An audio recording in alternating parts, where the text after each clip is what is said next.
복된 안식일입니다.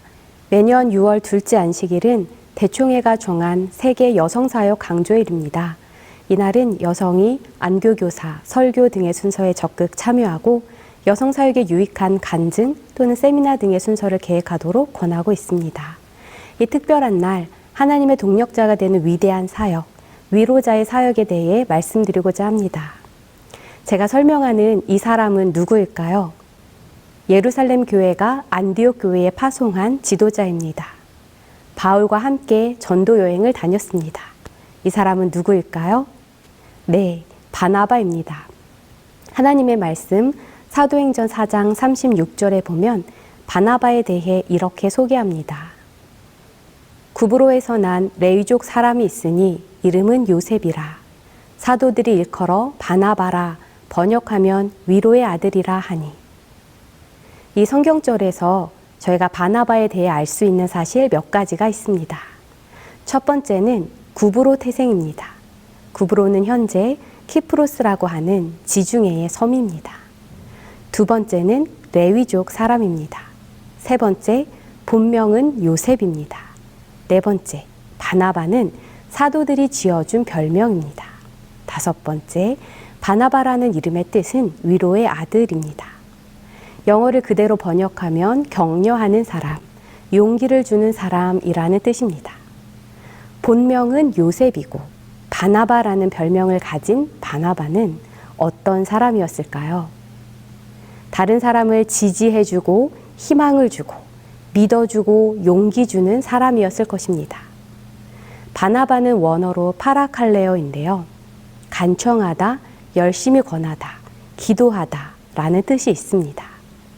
바나바는 누군가에게 다가가서 그 사람을 위로하고 할 수 있다, 끊임없이 격려하고 같이 이 일을 하자, 권하고 내가 널 위해 기도해 줄게 라고 용기 주는 사람이었음을 알 수 있습니다. 바나바가 그렇게 위로하고 격려한 사람 중 한 명이 바로 바울입니다. 사도행전 11장 25절, 26절 말씀입니다. 바나바가 사울을 찾으러 다소에 가서 만나매 안디옥에 데리고 와서 둘이 교회에 1년간 모여 있어 큰 무리를 가르쳤고 제자들이 안디옥에서 비로소 그리스도인이라 일컬음을 받게 되었더라.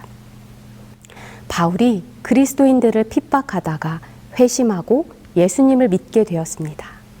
그런데 박해자가 회심하였다는 것을 사도들과 제자들은 믿지 못하고 바울과 함께 복음 사역하기를 꺼려했습니다. 그래서 바울은 아라비아와 다소에서 광야의 시간을 가졌는데 그 시간이 무려 9년이었습니다. 가장 열렬히 일해야 하는 젊은 30대에 부름을 받지 못하고 지내던 바울을 찾아가서 우리 같이 하나님 일하자, 안디옥에 가서 하나님 말씀 가르치자 격려해서 데려온 사람이 바로 누구였습니까? 바나바였습니다. 바울이라는 복음의 열정적인 사도가 세워진 데는 다른 사도와 제자들을 설득하고 바울을 찾아가서 우리 함께 하나님의 일을 하자고 격려하고 초청한 바나바가 있었습니다. 위대한 하나님의 지도자 중 홀로 선 사람은 없습니다. 하나님은 우리가 서로 지지하고 함께 협력하여 선을 이루기를 기뻐하십니다. 바나바의 성격을 볼 수 있는 또 다른 성경절은 사도행전 15장 36절에서 39절 말씀입니다. 며칠 후에 바울이 바나바더러 말하되 우리가 주의 말씀을 전한 각 성으로 다시 가서 형제들이 어떠한가 방문하자 하고 바나바는 마가라 하는 요한도 데리고 가고자 하나 바울은 밤빌리아에서 자기들을 떠나 함께 일하러 가지 아니한 자를 데리고 가는 것이 옳지 않다 하여 서로 심히 다투어 피차 갈라서니 바나바는 마가를 데리고 배 타고 구브로로 가고. 바울과 바나바가 1차 선교여행 이후 2차 선교여행은 따로 갔습니다. 왜 따로 갔을까요? 마가를 데리고 가자. 안 된다. 마가를 데려갈 수 없다는 의견 다툼이 있었기 때문입니다. 마가는 바나바의 조카입니다. 바나바가 1차 선교 여행 때 마가를 데려갔는데 먼 길을 여행하고 또 유대인들의 방해를 받으며 선교하는 것이 힘들어서 마가는 중도 포기하고 돌아왔습니다. 그리고 2차 선교 여행을 계획할 때 바나바는 마가를 또다시 격려하고 위로하고 열심히 권해서 데리고 가려 했습니다. 하지만 바울의 생각은 달랐습니다. 중도 포기했던 사람 다시 안 데리고 간다라고 반대했습니다. 그래서 말씀에 보면 서로 심히 다투어 피차 갈라서니라고 기록되어 있습니다. 그래서 바울은 실라와 함께, 바나바는 마가와 함께 떠났습니다. 사도행전의 역사는 이후로 바울 중심으로 기록되어 바나바와 마가의 선교 이야기를 기록하고 있지는 않습니다. 하지만 바나바는 누군가를 포기하지 않고 끝까지 격려하고 용기 주는 사람임을 알 수 있습니다. 누군가를 격려하고 용기를 주면서 포기하지 않고 리더로 세우는 과정은 상당한 에너지가 필요한 일입니다. 그러나 그러한 바나바의 격려와 위로로 인해 마가는 결국 복음 사역에 유익한 교회의 지도자로 성장하게 됩니다. 디모데후서 4장 11절 말씀입니다. 내가 올 때에 마가를 데리고 오라. 그는 나의 일에 유익하니라. 바울은 마가가 나의 일에 유익하다고 말했습니다. 중도 포기했던 마가를 복음 사역에 유익한 사람으로 성장하게 된 것은 어떻게 가능한 일이었을까요?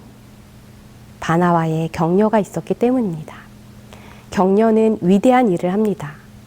세계적인 작가 한스 크리스티안 안데르센에 대해 잠시 이야기해 드리겠습니다. 안데르센이 세계적인 문호가 된 배경에는 엄마의 격려가 있었습니다. 안데르센은 어릴 때부터 글쓰기를 좋아했는데 11살 되던 해 처음으로 쓴 글을 여러 사람에게 보여주었습니다. 그때 어떤 아주머니는 어머 얘야 이걸 글이라고 썼니? 라고 말했습니다. 안데르센의 마음이 어땠을까요? 크게 실망하고 마음의 상처를 받았습니다. 그런데 그때 안데르센의 어머니는 안데르센을 꽃밭으로 데리고 갔습니다. 그리고 이렇게 말했습니다. 봐라, 이제 막 돋아난 잎새는 보잘것없어 보이지만 언젠가는 크게 자라 예쁜 꽃을 피울 거야. 너도 마찬가지야. 엄마는 이렇게 안데르센에게 용기를 주었고 안데르센은 세계적인 동화 작가로 성장하였습니다. 복음 사역에서도 격려는 위대한 일을 할까요? 교회는 격려하는 사람들에 의하여 유지되고 복음이 전파되었습니다. 사도행전 105쪽과 214쪽에 기록된 말씀입니다. 니고데모는 그 이상 조심하거나 의심하지도 아니하였고 제자들의 신앙을 격려하고 예루살렘에 있는 교회를 유지하는 일을 돕고 복음 사업을 발전시키는 일에 그의 재산을 사용하였다. 니고데모는 처음 예수님에 대한 소식을 들었을 때 관심을 가졌지만 사내들인 회원으로서 제사장들이 싫어하는 예수님을 찾아가는 것이 조심스러워서 밤중에 찾아갔던 사람이었습니다. 하지만 예수님의 십자가 이후 그는 더 이상 조심하지도 않고 의심하지도 않고 확실하게 그리스도의 노선을 취하였습니다. 그리고 시리에 빠진 제자들을 격려하고 교회를 돕고 복음 사업에 재산을 사용하였습니다. 이렇게 격려하고 돕는 사람들을 통해 하나님의 복음 사역이 유지되었습니다. 또 다른 이야기, 바울과 실라의 이야기를 생각해 보겠습니다. 바울과 실라가 복음을 전하다가 억울한 누명을 쓰고 매에 맞고 캄캄한 옥에 갇혔습니다. 그렇게 어려운 일을 당했을 때 바울과 실라가 옥중에서 무엇을 했습니까? 두 사람이 기도하고 찬양한 사실을 잘 아실 것입니다. 그러나 그들이 옥중에서 찬양 외에 또 한 가지를 했는데 그것은 격려입니다. 칠흑같이 어둡고 황폐한 토굴 가운데서도 그들은 기도하는 말로 서로 격려하고 하나님께 찬양의 노래를 불렀다. 잠시 상상해 봅니다. 바울과 실라가 서로 우리가 하나님의 일을 하다가 매를 맞고 옥에 갇혔지만 그래도 내가 하나님을 위해 고난당할 수 있음에 감사해. 우리 포기하지 말고 멈추지 말고 전도 여행 계속하자. 이렇게 이야기하며 서로를 격려하였던 것입니다. 얼마나 아름다운 모습입니까? 격려하고 서로 용기를 북돋우는 그러한 사람들에 의하여 하나님의 복음 사역이 전파되어 왔습니다. 그러니 격려는 위대한 일을 하는 것입니다. 재림교회 성도 여러분, 우리 같이 교회 가자. 우리 같이 예수님 일하자. 힘내자. 같이 기도하자. 그렇게 격려하는 사람이 됩시다. 에스더가 죽으면 죽으리이다 라고 용기 낼 수 있었던 것도 모르드게의 격려 때문입니다. 너가 왕후로 부르심을 받은 것이 이때를 위함이 아니냐? 하나님이 너에게 사명을 주신 것이다 라고 격려해주는 사람이 있었기 때문에 에스더는 유대인을 구하는 일에 쓰임받은 하나님의 사람이 되었습니다. 한마디의 말로부터 우리의 전도는 시작합니다. 한 줄기의 빛과 같은 친절한 행동, 위로와 격려의 말 한마디로 우리는 이미 전도하고 있는 것입니다. 이와 같이 우리 마음에 하나님께서 역사하시는 일도 처음에는 지극히 미미하다. 한마디 말을 들려주고 한 줄기 빛을 비춰주고 새 생애를 시작하도록 가마를 끼친 결과를 누가 능히 측량할 수 있겠는가.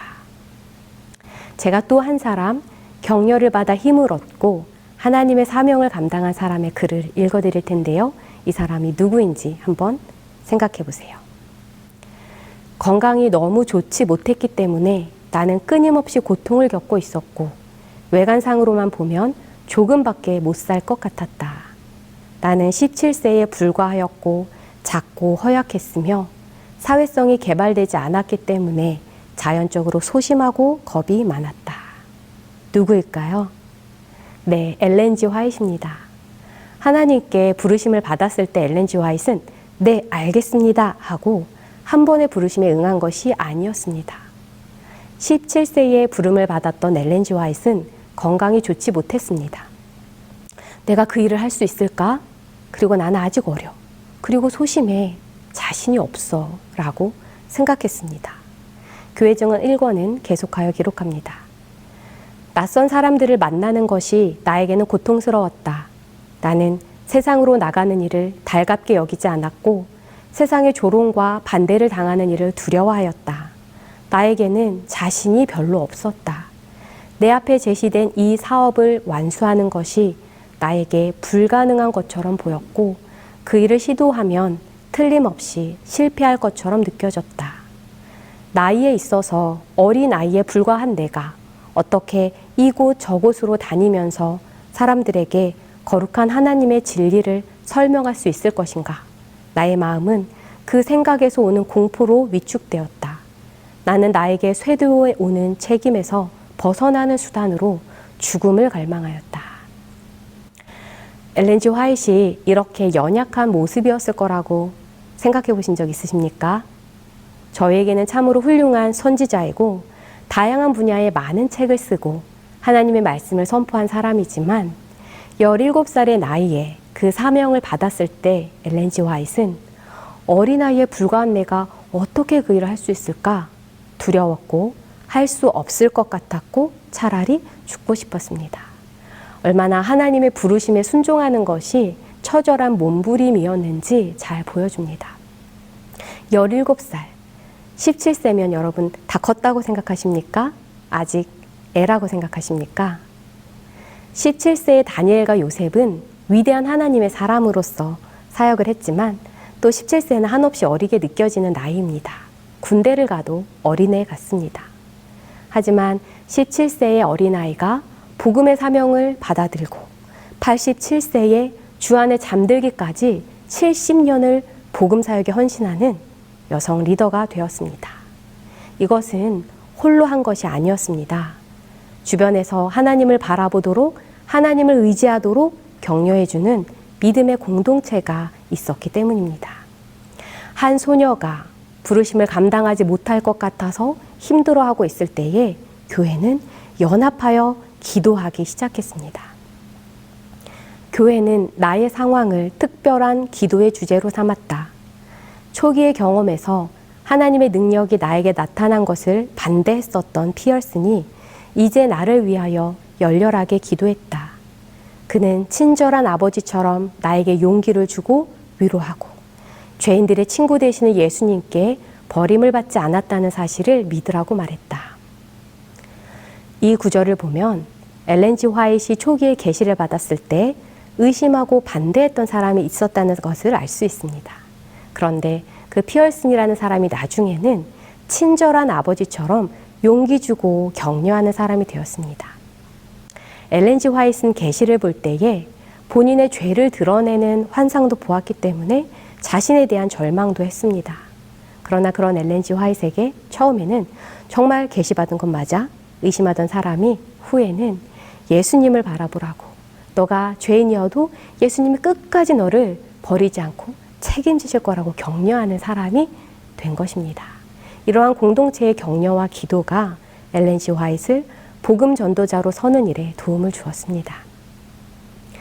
나는 스스로 어떤 특별한 노력을 할 수 없을 만큼 연약하고 절망적임을 느꼈다. 그러나 나의 마음은 친구들의 간구와 연합되었다. 나는 이제 세상의 반대에 별반 괴념치 않고 하나님의 은총이 나에게 다시 주어지기만 하면 온갖 희생을 즐겨 감내하기로 마음먹었다. 나를 위한 기도가 드려지고 있는 동안 나를 두르고 있던 빽빽한 흑암은 물러가고 갑자기 빛이 내게 비쳤다.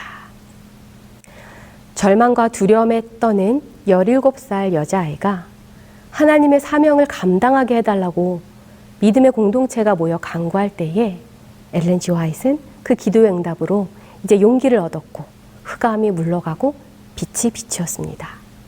죽기를 갈망하고 할 수 없을 것 같아서 숨었던 엘렌 G. 화이트이 공동체의 기도와 격려에 힘입어 다시 하나님을 바라보게 되었을 때 세상이 내게 어떠하게 하든지 이제 하나님을 위해 온갖 희생을 감내하겠다라는 마음의 용기가 생기기 시작했습니다. 그리고 이렇게 마음먹었습니다. 나는 자신을 주님께 바쳐서 하나님께서 어떤 것을 명하시든지 따르기로 했다. 얼마나 아름다운 기록이며 놀라운 변화입니까? 엘렌 G. 화이트이 복음의 사명을 받았을 때 한 번에 순종하고 나아갔던 것이 아닙니다. 부담스러워했고 어려워했고 두려워했고 하고 싶지 않았지만 성도들이 연합하여 기도하며 하나님을 바라보도록 격려하고 위로했을 때에 엘렌 G. 화이트는 그 일을 감당할 수 있었습니다. 성도들의 격려와 기도가 예수님을 바라보도록 용기를 준 것입니다. 그리고 성도들의 기도가 있기 전에 또 엘렌 G. 화이트를 격려한 사람이 있었습니다. 엘렌 G. 화이트이 괴로워할 때 가족들이 스토크먼 목사님을 찾아가라고 권했고 엘렌 G. 화이트는 목사님을 찾아갔습니다. 그때 목사님은 이렇게 따스하게 말해 주셨습니다. 엘렌 G. 화이트 자서전에 기록된 글입니다. 엘렌, 너는 아직 어린 아이인데 어린 나이로서는 보기 드문 경험을 하고 있구나. 예수님께서 내가 앞으로 어떤 특별한 일을 하도록 준비시키심이 분명하다. 엘렌, 염려 말고 예수님을 굳게 믿으며 집으로 돌아가거라. 주님은 간절히 찾는 사람에게서 당신의 사랑을 절대로 거두지 않으신다. 그리고 그는 나를 위하여 간절히 기도했는데 나의 마음은 매우 가벼워졌으며 큰 위로와 격려를 받고 그의 앞을 떠나왔다. 나는 집으로 돌아왔다. 나는 만일 예수님의 미소가 나의 마음을 격려해 준다면 주님께서 내게 요구하시는 것은 무엇이든지 참고 이행하겠다고 약속하는 기도를 올렸다.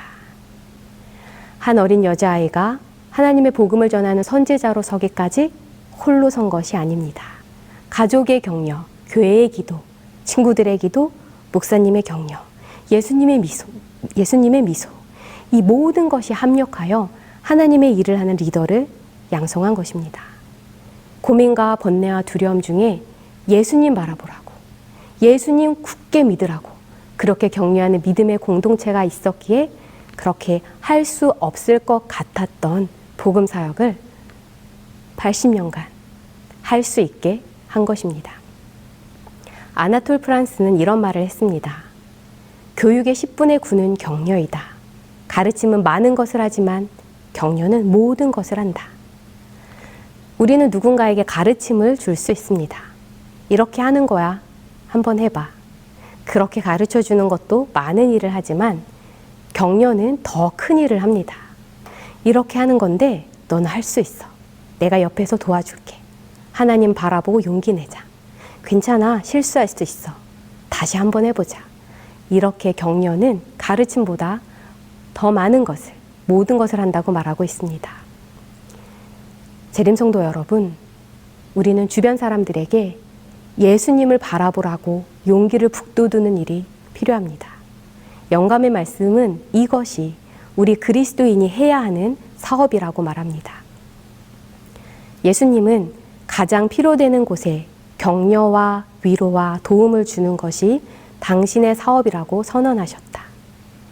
하나님은 지금도 우리가 서로 격려하고 기도하는 역할을 하기 바라십니다. 그것이 성령의 사역이고 예수님이 하신 사역이고 우리 믿음의 선조들이 이어온 사역이고 하나님이 우리에게 주신 사역입니다. 한두 마디 건네는 말들이 별것 아닌 것 같지만 그 한두 마디가 격려의 말이 될 경우 훌륭한 사역이 됩니다. 재림성도 여러분, 우리 예수님의 사업을 합시다. 다른 사람들에게 예수님을 소개하고 그들에게 위로를 주고 격려하는 예수님의 사업을 합시다. 이 사역은 우리 모두가 동참할 수 있는 사역입니다. 또한 격려하고 위로하는 사역은 특히 여성들에게 주어진 사역입니다. 창세기 2장 18절 말씀입니다. 여호와 하나님이 이르시되 사람이 혼자 하는 것이 좋지 아니하니 내가 그를 위하여 돕는 배필을 지으리라. 돕는다는 의미의 에제르가 성경에 21번 나오는데 그 중에 17번이 창조주 하나님이 그분의 백성을 돕는 데 사용되었습니다. 이 말은 곁에 서서 누군가를 돕는 역할, 즉 돕는 배필의 역할은 바로 하나님의 사역에 동참하는 사역, 하나님의 동력자가 된다는 의미입니다. 많은 분들이 돕는 배필을 보조적인 역할, 조력자 역할로 이해하는데 원어적 의미를 살펴보면 그렇지 않습니다. 돕는 배필은 원어로 에제르 케네그도인데요.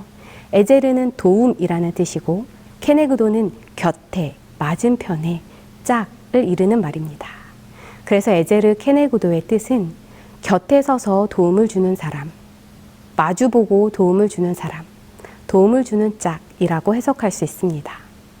히브리어 학자 버트 올턴은 돕는 배필을 아담의 옆에서 지탱해주는 사람이라고 했습니다.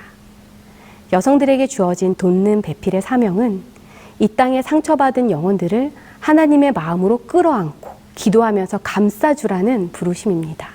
돕는 배필, 에제르 케네그도는 아담 곁에 서서 그를 지탱하는 힘이 되라고 하하를 부르셨듯 우리 하나님의 부르심을 따라 하나님 곁에 서서 가정과 교회와 세상을 지탱하고 힘이 되어주라는 사역으로의 부르심입니다. 재림신도의 가정에 기록된 말씀입니다. 하나님께서는 남자의 동무와 배필이 되고 남자와 하나가 되며 남자에게 즐거움과 용기와 축복을 주며 남자는 또한 그에게 힘센 돕는 자가 되도록 하기 위하여 남자로부터 한 여자를 만드셨다. 즐거움과 용기와 축복을 주는 것이 돕는 배필의 역할입니다. 그러므로 용기를 주고 격려하고 기도해주며 한 사람의 삶을 지탱해주고 세워주고 도움을 주는 역할은 태초부터 하나님이 여성에게 맡기신 사역입니다. 우리는 한마디 따뜻한 말 할 수 있고 웃어줄 수 있고 격려할 수 있습니다. 음식을 나눌 수 있고 같이 울어줄 수 있습니다. 옆에 있는 누군가를 아무 말도 하지 않고 교회 구석에 앉아있는 누군가를 찾아가서 위로하고 도움을 주는 것이 그리스도의 사업입니다. 그렇게 사도 바울에게 유익한 동력자 마가가 그리고 엘렌 G 화이트라는 리더가 세워지게 된 것입니다. 여러분 잘 아시는 벤 카슨은 자신이 훌륭한 의사가 될 수 있었던 것은 어머니 소냐 카슨의 격려 덕분이었다고 말을 합니다. 소냐 카슨이 자녀에게 격려해주는 엄마가 될 수 있었던 비결은 무엇이었을까요? 교육도 받지 못하고 가난했던 소냐 카슨은 한 가정에서 일을 했는데 그 집주인으로부터 예수님을 소개받았습니다. 저는 그 집주인이 재림교인이었을 것이라고 생각합니다. 왜냐하면 벤 카슨이 재림교인이기 때문입니다. 집주인을 통해 예수님을 소개받고 신앙을 받아들이고 기도를 시작했습니다. 하나님, 이 아이를 어떻게 키울까요? 그때 들린 하나님의 음성은 도서관에서 키우라 였습니다. 그래서 소냐 카슨은 집에 와서 텔레비전을 치웠습니다. 반에서 꼴찌하는 두 아이들에게 학교가 끝나면 도서관에 가서 책을 읽으라고 했습니다. 하지만 두 아들이 도서관에 가도 스스로 책을 고르거나 읽을 줄 몰랐고 엄마는 일을 해야 하기에 같이 있지 못했습니다. 그런데 참 감사하게도 도서관의 사서가 두 아이에게 책을 골라주고 책을 읽어주고 책을 읽는 법도 알려주었습니다. 참 고마운 사서입니다. 이렇게 벤 카슨이라는 사람이 있기까지는 엄마 소냐 카슨과 하나님을 소개해준 집주인 그리고 친절을 베푼 도서관의 사서를 통해 문제아에서 사람을 살리는 의사로 성장할 수 있었습니다. 또 한 이야기를 생각해 보겠습니다. 헬렌 켈러는 보지도 듣지도 말하지도 못하는 삼중고의 인생을 살았습니다. 그러나 그 여인이 세상을 떠날 때 한 말은 참으로 놀랐습니다. 아, 참으로 나의 생은 너무나도 아름다웠다. 어떻게 이것이 가능했을까요? 그것은 앤 설리반 선생님이 항상 헬렌 켈러에게 이렇게 말해 주었기 때문입니다. 사람의 삶의 조건은 그 어떤 것이라도 그 사람을 결코 패배시킬 수 없다. 하나님은 어떠한 환경도 끊을 수 없는 사랑으로 지금도 너를 사랑하고 계시니 너는 얼마든지 삶의 환경을 극복하고 행복한 삶을 살 수 있다. 그렇게 앤 설리반은 헬렌 켈러에게 보지도 듣지도 말하지도 못하지만 분명한 건 하나님이 너를 사랑하신다는 거야. 하나님이 너를 사랑하신다면 내 삶이 어떠하든 문제되지 않아. 너는 행복하게 살 수 있어. 그렇게 하나님의 사랑을 바라보고 신뢰하게 하였을 때 헬렌 켈러는 삶을 마치면서 아, 참으로 나의 생은 너무나도 아름다웠다라고 고백할 수 있었습니다. 이 훌륭한 앤 설리반 선생님 또한 홀로 선 사람이었을까요? 누군가의 격려로 세워진 사람이었을까요? 헬렌 켈러의 선생님이었던 앤은 엄마는 죽고 아빠는 알코올 중독자였습니다. 앤은 동생과 함께 보호소에 오게 되었는데 어느 날 동생이 갑자기 죽게 되었습니다. 그 충격으로 앤은 정신 이상의 실명까지 했습니다. 수시로 자살을 시도하고 괴성을 질렀습니다. 결국 앤은 회복 불능 판정을 받고 정신병동 지하 독방에 갇히게 되었습니다. 그 병원의 모두가 치료를 포기했을 때 한 노 간호사인 로라가 앤을 돌보겠다고 자청했습니다. 그리고 그 로라 간호사는 날마다 과자를 들고 가서 책을 읽어주고 기도해 주었습니다. 하지만 앤은 아무 말도 없었고 앤을 위해 가져다 준 특별한 음식도 먹지 않았습니다. 그런데 어느 날 로라는 과자 접시에서 초콜릿이 딱 하나 없어진 것을 발견했습니다. 용기를 얻고 로라는 계속해서 책을 읽어주고 기도해 주었습니다. 그렇게 2년을 했을 때 마침내 앤은 정상 판정을 받았습니다. 그 후 시각장애 학교에 입학하고 학교를 최우등생으로 졸업했고 한 신문사의 도움으로 개안 수술에도 성공했습니다. 수술 후 어느 날 앤은 신문 기사를 봤습니다. 보지 못하고 듣지 못하고 말하지 못하는 아이를 돌볼 사람 구함. 앤은 그 아이에게 자신이 받은 사랑을 돌려주기로 했습니다. 그렇게 헬렌 켈러의 교사가 되어 하나님을 바라보도록 격려하면서 그 아이를 20세기 최대의 기적의 주인공으로 키워냈습니다. 로라 간호사가 하나님의 사랑을 알려주었기에 앤의 삶이 세워졌고 앤이 또 그 하나님의 사랑을 알려주었기에 헬렌 켈러의 삶이 아름다워질 수 있었습니다. 그래서 우리 또한 하나님을 바라보라고 예수님을 바라보고 살라고 격려하는 예수님의 동력자가 되어야 합니다. 다만 예수님을 바라볼 때에 그대는 격려를 받게 될 것입니다. 우리는 병자와 고통당하는 사람들에게 예수님을 바라보고 살라고 격려해야 한다. 그들로 죄인을 회개시키고 죄를 용서하시는 예수님을 믿도록 격려하게 하라. 저희가 주변 사람들을 격려해야 하는데 어떤 말로 격려해야 합니까? 예수님을 바라보라고, 예수님 바라보고 살라고, 예수님 믿고 살자고 그렇게 격려해야 합니다. 이것이 그리스도의 사역이며 우리 모두는 그 일에 동력자로 부르심을 받았습니다.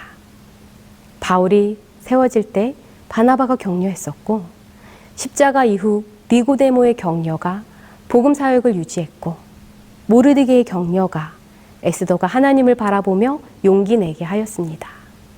소냐 카슨의 격려가 벤 카슨을 사람 살리는 의사가 되게 했고, 로라 가노세의 격려는 앤 설리반을 통해 헬렌 켈러에게까지 이르러 하나님의 사랑을 바라보며 살다가 마침내 나의 생은 참으로 아름다웠다 고백하게 하였습니다. 17세의 엘렌 G 화이트는 교회 공동체의 기도와 격려로 예수님을 다시 의지하여 서서 70년간 복음 사역자로 헌신하였습니다. 이것이 하나님의 사역이고 예수님의 사역이고 성령님의 사역이며 하나님이 여성들을 향해 나의 일에 함께하자고 부르신 돕는 배필로서의 사명입니다. 바나바가 바울과 마가를 복음 사역에 유익한 지도자로 세운 위로자의 사명입니다. 기도해주고 용기 주고 예수님 이야기를 전해주는 사역. 우리 그러한 예수님의 사역을 같이 하십시다. 가정에서, 여러분의 교회에서 위로자요 격려자로 하나님의 동력자로 서게 되시기를 축복합니다.